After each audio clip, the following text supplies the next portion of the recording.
जरा सोचिए, आप समंदर के बीचों बीच एक आलीशान जहाज पर हैं। चारों तरफ सिर्फ नीला पानी है और सब कुछ एकदम परफेक्ट चल रहा है। लेकिन अचानक एक रात मौसम बदलता है, कंपास की सुइयां पागल हो जाती हैं और आपका रेडियो सिग्नल कट जाता है। जब आप मदद के लिए SOS भेजते हैं तो जवाब में किसी कोस्ट गार्ड की आवाज नहीं, बल्कि हजारों लोगों के चीखने और रोने की खौफनाक आवाजें आती हैं। आज की कहानी कोई आम कहानी नहीं है, ये इंसान की मौत से लड़ने की, सर्वाइवल की एक ऐसी सच्ची और खौफनाक दास्तान है जिसे सुनकर आज भी वैज्ञानिकों के पसीने छूट जाते हैं। एक ऐसा जहाज जो समंदर में गायब तो हुआ, लेकिन जब 9 महीने बाद लौटा तो उसने विज्ञान और समय की पूरी परिभाषा ही बदल कर रख दी। दिल थाम कर बैठिएगा, क्योंकि आज का सफर आपके रोंगटे खड़े कर देगा। साल था 1994। अमेरिका की सबसे बड़ी और नामी shipping company Atlantic star corporation ने अपना सबसे एडवांस, सबसे लग्जरी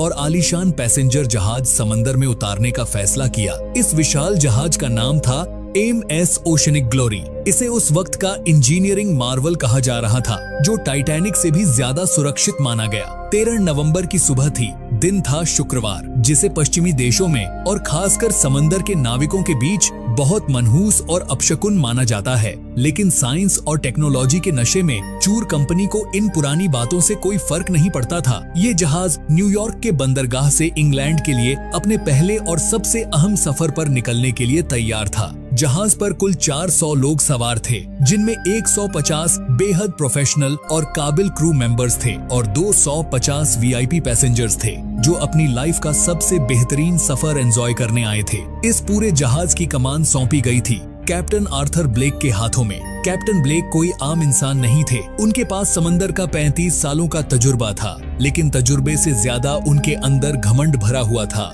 सफर शुरू होने से ठीक पहले जब मीडिया ने उनसे बात की तो उन्होंने कैमरे पर हंसते हुए कहा था, दुनिया का कोई भी तूफान, चाहे वो खुद भगवान ही क्यों न भेजें, मेरे इस जहाज को नहीं डुबा सकता। उनके साथ इस सफर में फर्स्ट ऑफिसर डेविड कार्टर और चीफ इंजीनियर थॉमस वैन भी मौजूद थे।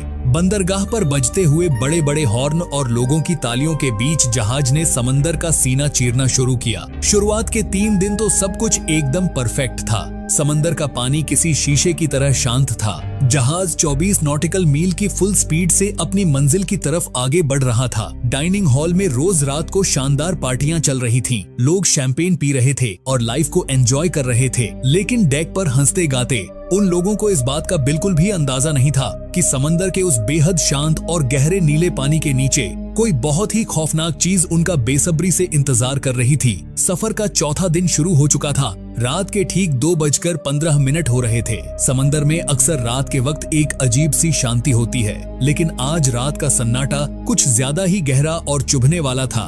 First officer David Carter control room bridge में अपनी नाइट शिफ्ट पर थे। वो अपनी कॉफी का कप लेकर रडार स्क्रीन की तरफ मुड़े ही थे कि अचानक उनके हाथ से कप छूटकर जमीन पर गिर गया। उनके माथे पर ठंडे पसीने की बूंदें चमकने लगी। रडार स्क्रीन पर जो दिख रहा था वो किसी भी इंसान का दिमाग सुन्न करने के लिए काफी था। रडार दिखा रहा था कि समंदर की गहराई में जहाज के बिल्कुल नीचे और बहुत ही करीब कोई बेहद विशाल चीज तैर रही है। वो चीज कोई व्हेल या सबमरीन नहीं थी, बल्कि वो उनके इतने बड़े जहाज से भी कई गुना बड़ी थी। डेविड का दिल झोर झोर से धड़कने लगा। उन्होंने अपनी नजरें रडार से हटाईं और दौड़कर ब्रिज के बड़े से शीशे से बाहर समंदर की तरफ झांका, लेकिन बाहर सिर्फ घुप अंधेरा था। आसमान में न कोई चांद था, न तारे, और समंदर का पानी किसी काली स्याही जैसा लग रहा था। कुछ भी दिखाई नहीं दे रहा था।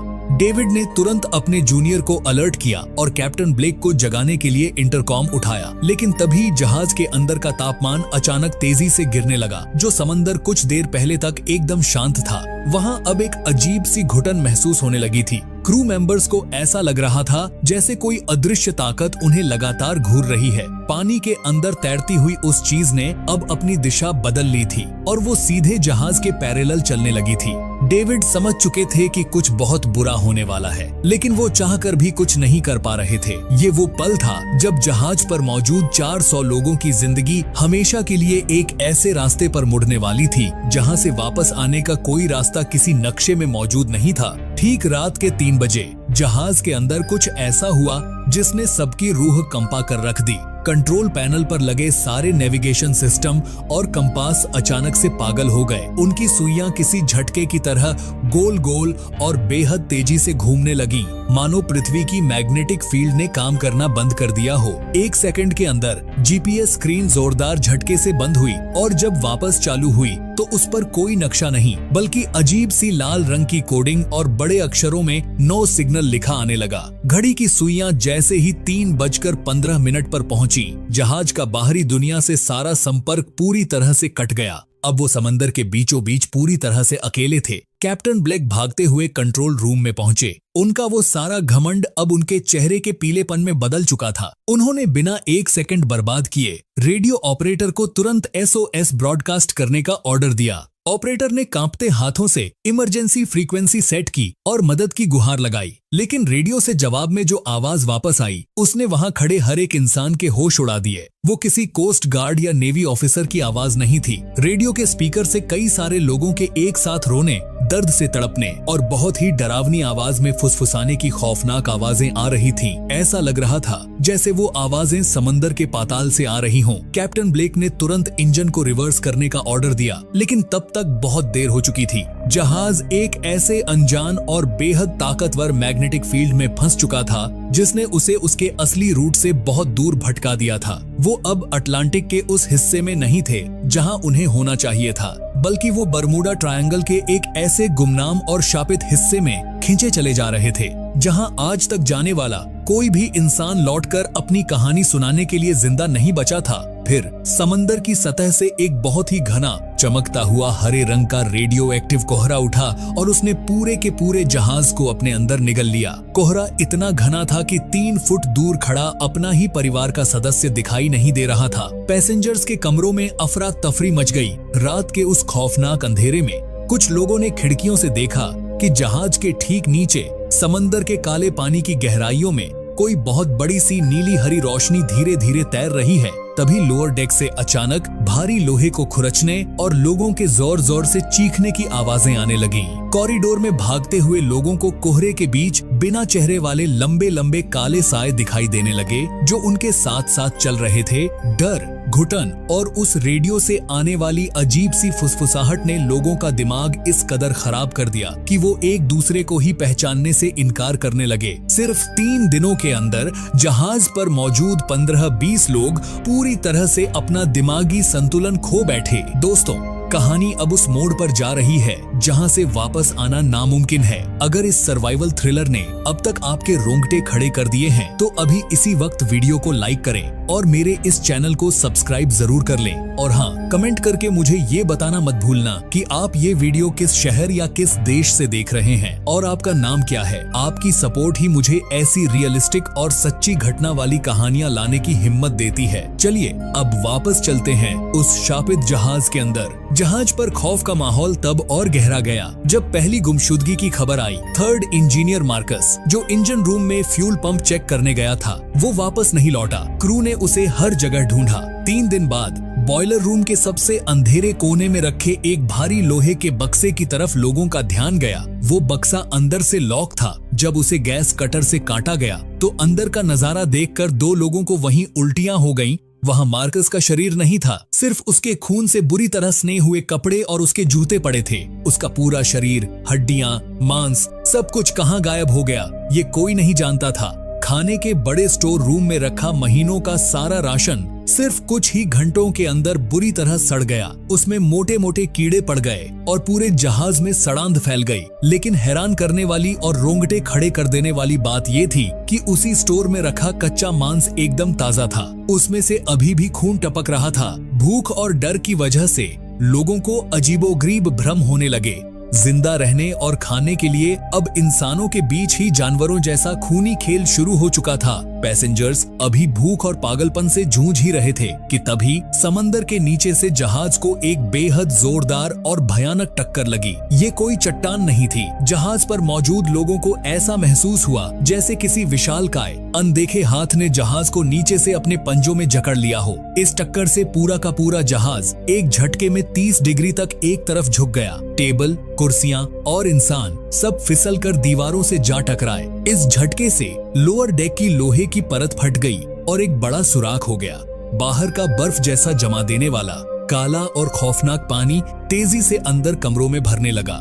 लोग अपनी जान बचाने के लिए पानी में तैरते हुए चीख रहे थे, सांसें फूल रही थीं और ठंड से शरीर नीला पड़ने लगा था। चीफ इंजीनियर वैन ने भागकर पानी निकालने वाले भारी इमरजेंसी पंप चालू किए। मशीनें पूरी ताकत से गरजीं, लेकिन कुछ ही मिनटों बाद वो सारे पंप एक जोरदार धमाके के साथ फट गए और जब वो फटे तो उनमें से समंदर के खारे पानी की जगह गाढ़ा खून मिला हुआ बदबूदार पानी फव्वारे की तरह बाहर निकलने लगा। पूरे इंजन रूम में खून ही खून फैल गया। ये देखकर क्रू मेंबर्स की हिम्मत पूरी तरह टूट गई। पानी लगातार बढ़ रहा था और उसके साथ ही लोगों के डूबने और पानी घूंटने की आवाजें पूरे जहाज में गूंज रही थीं। हर कोई सिर्फ एक ही दुआ कर रहा था कि किसी तरह आज की रात उनकी जान बच जाए।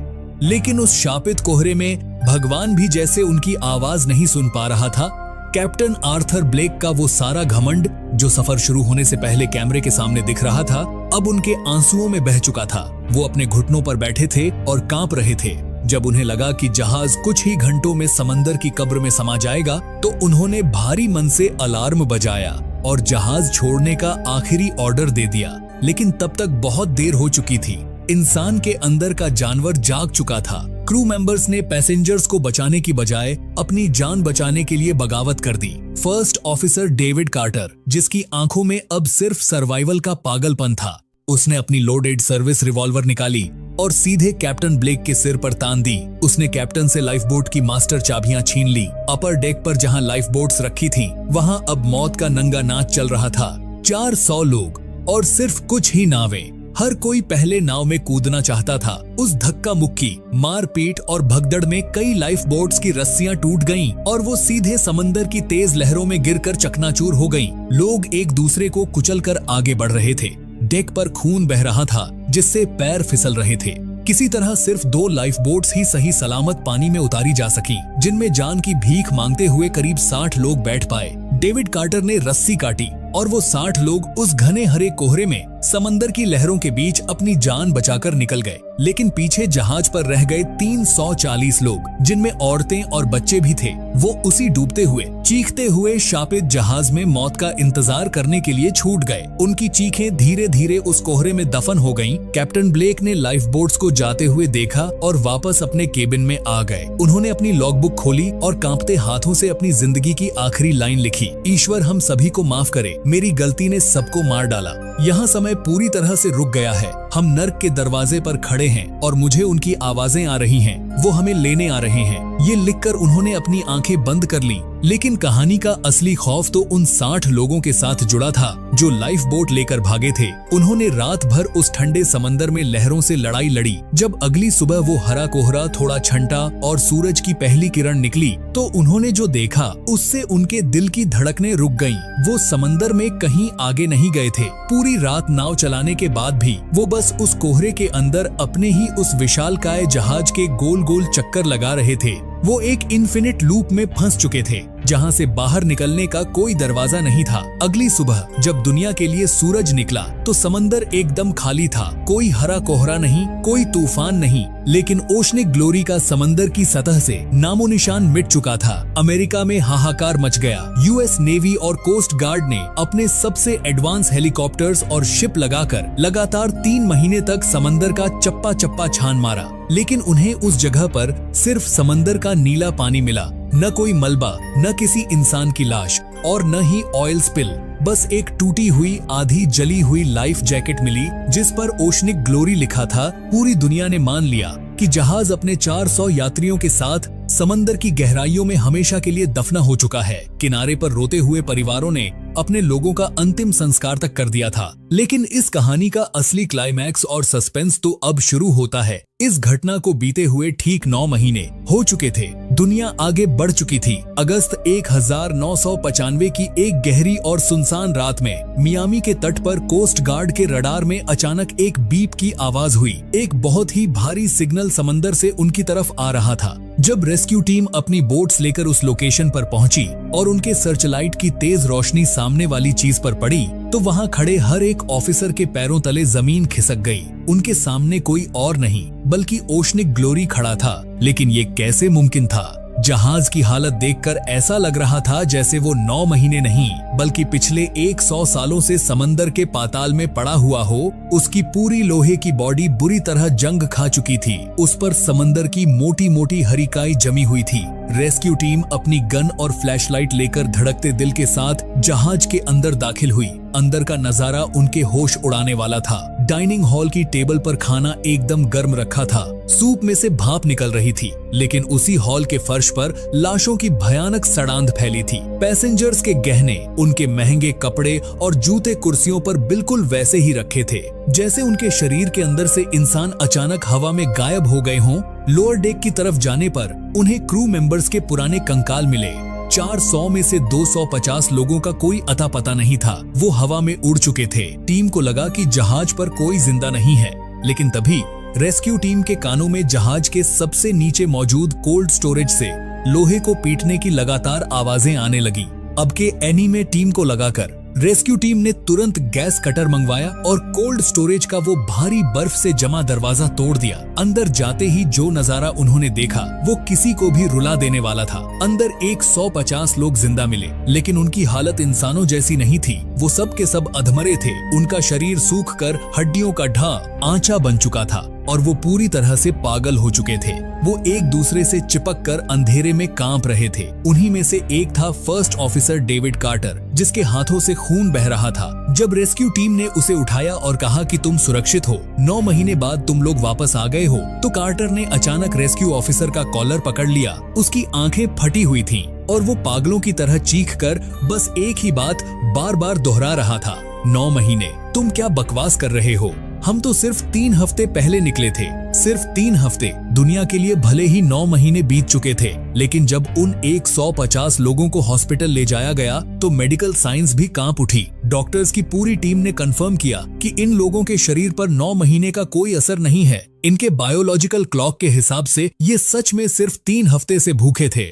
अमेरिका की सरकार ने इस पूरी घटना से घबराकर रातों रात इसे खराब मौसम और तूफान का नाम देकर फाइल हमेशा के लिए सील कर दी। उस जगह का नाम द डेविल्स आई पड़ गया, जहां से आज तक कोई जहाज गुजरने की हिम्मत नहीं करता। लेकिन सबसे बड़ा झटका दुनिया को तब लगा जब 5 साल बाद साल 2000 में इंग्लैंड के एक पागल खाने में सड़क से उठाया गया एक अज्ञात बूढ़ा आदमी मिला। जब पुलिस ने उसकी उंगलियों के निशान लिए तो वो निशान उस जहाज के कैप्टन आर्थर ब्लेक के थे। वो कैप्टन जो रेस्क्यू के वक्त जहाज पर मौजूद ही नहीं था, वो वहां कैसे पहुंचा? ये राज 25 सालों तक फाइलों में दफन रहा। लेकिन हाल ही में कार्टर के पोते को अपने दादा की एक पुरानी डायरी और कैप्टन ब्लेक की खून से सनी वो लॉगबुक एक पुराने संदूक से मिली। उन सबूतों के आधार पर आज एक किताब मौजूद है जिसका नाम है द 315 पैराडॉक्स। आज भी विज्ञान के पास इसका कोई जवाब नहीं है कि अगर वो लोग 9 महीने बाद लौटे और उनके लिए सिर्फ 3 हफ्ते का समय बीता था, तो बाकी के 8 महीने और 1 हफ्ता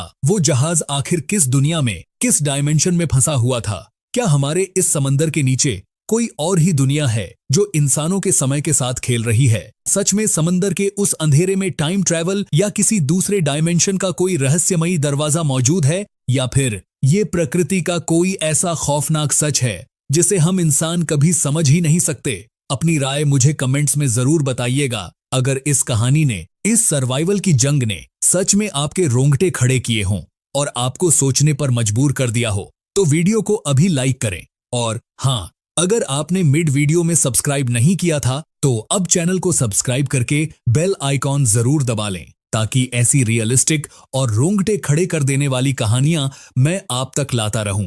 मिलते हैं अगली ऐसी ही किसी खौफनाक और सच्ची दास्तान के साथ।